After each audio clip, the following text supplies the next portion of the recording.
Hello my dear students and welcome to Dream Classes. और आज बहुत ही स्पेशल क्लास हम आपके लिए लेकर आए हैं, क्लास 12th केमिस्ट्री। जी हाँ, क्लास 12th केमिस्ट्री में जितने भी टॉप मोस्ट वीबीआई एमसीक्यूज आते हैं और जहां से बार बार बोर्ड की परीक्षा में पूछे जाते हैं, और आज हम उन सभी एमसीक्यूज का सॉल्यूशन करने वाले हैं, आपके स्क्रीन के ऊपर रखने वाले हैं। जैसा कि आप स्क्रीन पर देख पा रहे होंगे, रसायन शास्त्र कक्षा 12, और यहाँ पे क्लियरली लिखा हुआ है कि कक्षा 12 में बार बार परीक्षा में आने वाले 50 महत्वपूर्ण वस्तुनिष्ठ प्रश्न।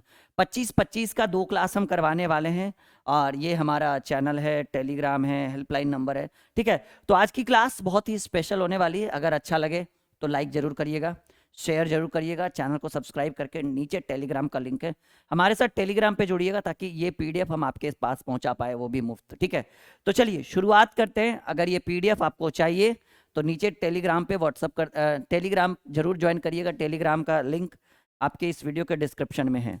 चलिए शुरुआत करते हैं बहुत सारे शानदार प्रश्नों के साथ। ठीक है,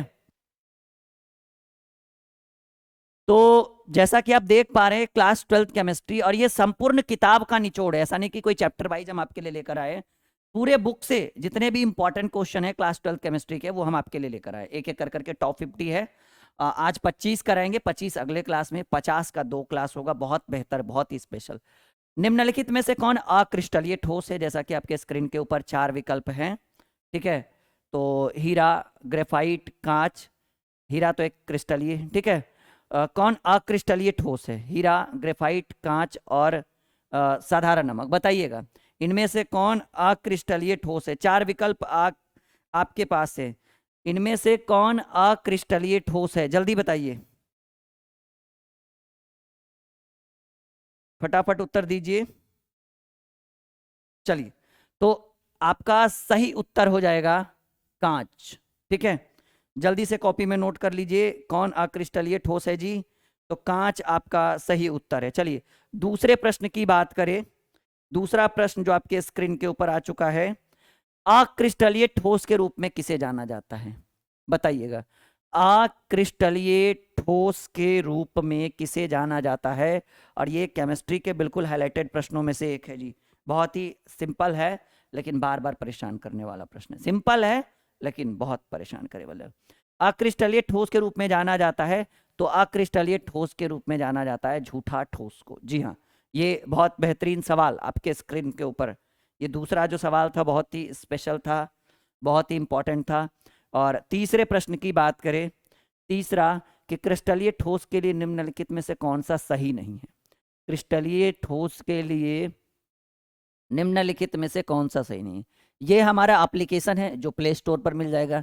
ये हमारा टेलीग्राम चैनल है जिसको आप टेलीग्राम पे सर्च कर सकते हैं, और ये हमारा हेल्पलाइन नंबर है। सभी का लिंक वीडियो के डिस्क्रिप्शन में डाला हुआ है। आप हमारी टीम से, अगर आपको खुद का ड्रीम क्लासेस का नोटबुक चाहिए तो आप इस नंबर पे कॉल कर सकते हैं। हमारा खुद का हैंड रिटन नोटबुक भी है। तो क्रिस्टलीय ठोस के रूप में निम्नलिखित में से कौन सा सही है? 3 नंबर प्रश्न और 4 विकल्प। पहला है वे निश्चित ताप पर पिघलते हैं, वे विसमदैशिक हैं, वे दीर्घ पराशी व्यवस्था नहीं होते हैं, और वे वास्तविक ठोस कहलाते हैं। जल्दी बताइएगा। तो इसका सही उत्तर हो जाएगा ये सी नंबर। जिसको नहीं आ रहा है वो एक पेन पेपर लेकर बैठिए, जिनको नहीं आ रहा है और जिनको जरूरत है वो एक पेन पेपर लेकर बैठिए, और जिनको इसका पीडीएफ चाहिए वो टेलीग्राम ज्वाइन कर लीजिए।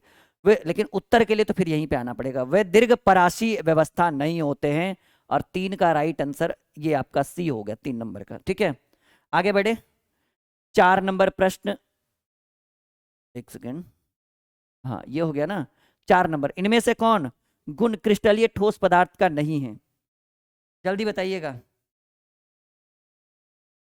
इनमें से कौन सा गुण जो है वो क्रिस्टलीय ठोस पदार्थ का नहीं है? कौन सा नहीं है वो बताना है।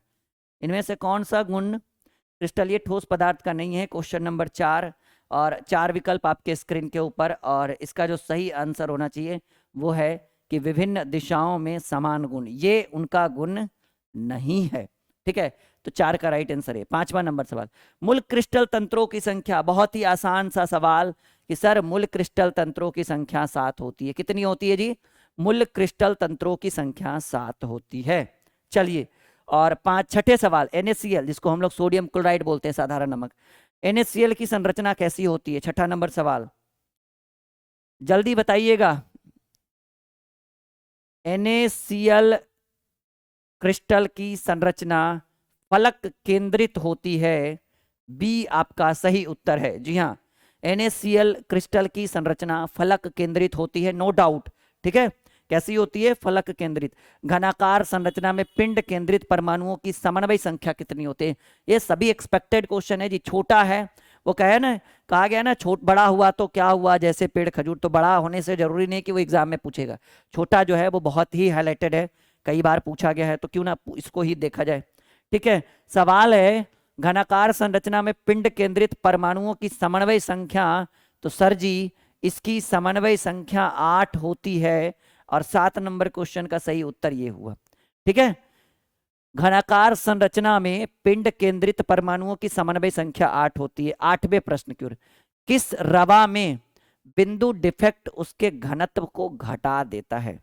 ठीक है, किसी रवा में, ठीक है, किस रवा में, ऐसे बोला गया होगा कि रवा में बिंदु डिफेक्ट जो है उसके घनत्व को घटा देता है, उसे क्या कहते हैं? कौन सा डिफेक्ट?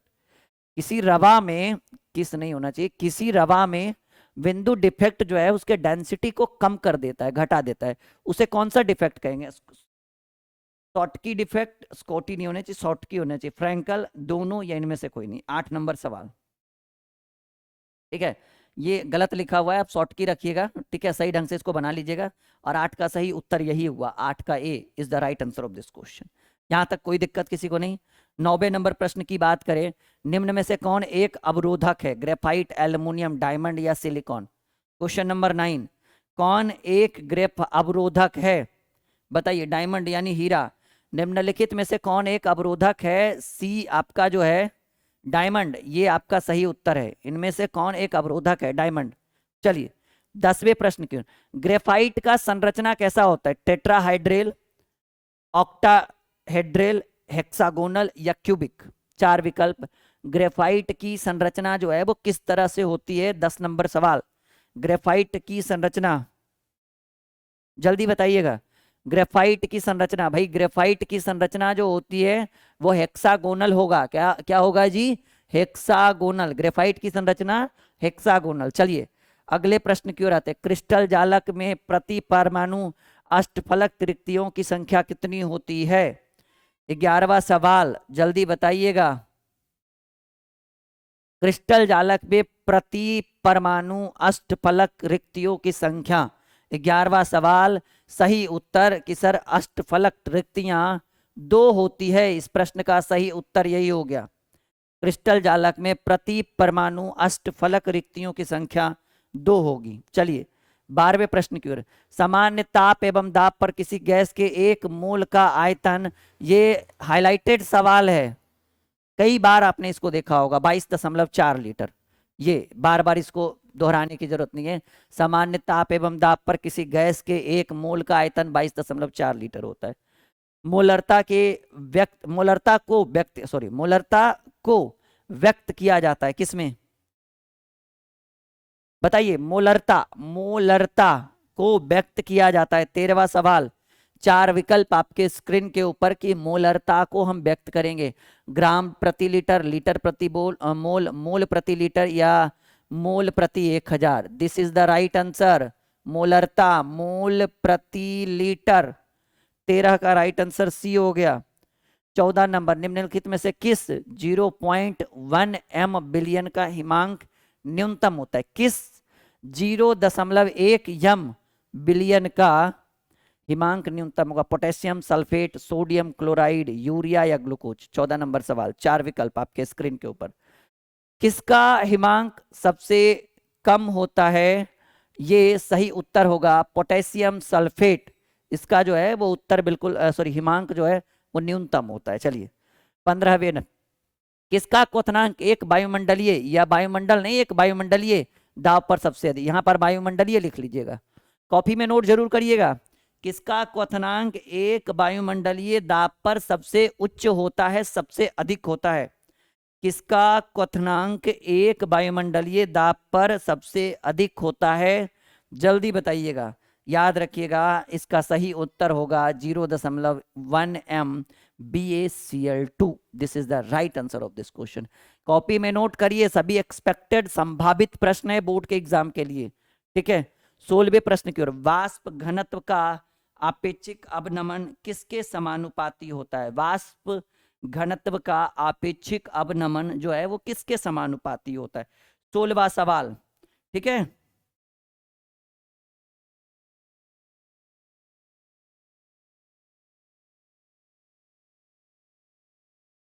वाष्प घनत्व का आपेक्षिक अवनमन समानुपाती है, क्वेश्चन नंबर 16।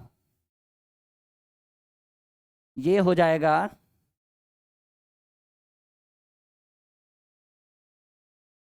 ये होना चाहिए घुल्ल का मोल प्रभाव। सही से लिखिएगा, सही से लिख दूं मैं?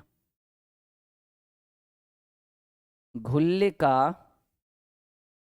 मोल प्रभाव सही ढंग से लिखा हो नहीं है, इसके लिए माफी चाहेंगे। ये सही उत्तर है इस 16 नंबर प्रश्न का, ठीक है। 16 का ए। और आइए 17वें नंबर प्रश्न की ओर, कौन सा अनुसंख्य गुणधर्म नहीं है, गलत लिखा हुआ है, आप सही करिएगा। कौन सा अनुसंख्य गुणधर्म नहीं है? 17 नंबर प्रश्न बताइएगा। हिमांक का अवनमन, प्रकाशीय क्रियाशीलता, क्वथनांक का उन्नयन, वाष्प दाब का अपेक्षिक अवनमन। सही उत्तर हो जाएगा प्रकाशीय क्रियाशीलता, ठीक है बच्चा। कौन सा अनुसंख्य गुणधर्म नहीं है? प्रकाशीय क्रियाशीलता एक अनुसंख्य गुणधर्म नहीं है। 18वां, उष्मा और विद्युत का अच्छा चालक कौन सा है? कोक, हीरा, ग्रेफाइट या चारकोल? 18 नंबर सवाल, जल्दी बताइएगा। उष्मा और विद्युत का अच्छा चालक बताइएगा जी। बिल्कुल सही सोच रहे, ग्रेफाइट।